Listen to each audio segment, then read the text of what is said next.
Hi guys, कैसे हैं आप लोग। उम्मीद करती हूँ मस्त होंगे, स्वस्थ होंगे, अपने अपने कामों में व्यस्त होंगे। और बताइए, और आप लोग मेरी वीडियो नहीं देख रहे हैं। अब लगता है यूट्यूब पे, मेरा यूट्यूब पे एकदम व्यूज़े नहीं जा रहा है। प्लीज़ यार, आप लोग को मालूम हो तो बताइएगा कि व्यूज कैसे जाएगा, वीडियो कैसी बनाऊँ जो व्यूज जाए। मुझे तो समझ में ही नहीं आ रहा है, परेशान हो गई हूँ मैं। इतना मेहनत कर कर के वीडियो बनाओ और व्यूज ही नहीं जाता है।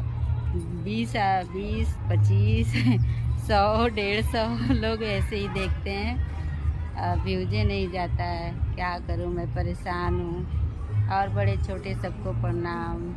गलती हुई हो तो क्षमा करिएगा, माफ़ करिएगा आप लोग। और बताइए, आप लोग कैसे हैं। अच्छे ही होंगे, भगवान करे सब लोग अच्छे रहें। मैं भी अच्छी रहूँ। मैं अच्छी रहूँगी तभी तो वीडियो बनाऊँगी।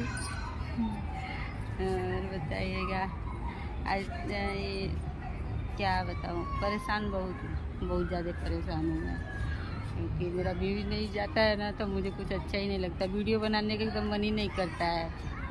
तो प्लीज़ आप कमेंट करके बताइएगा कैसे वीडियो बनाऊँ और कैसे वीडियो अपलोड करूँ।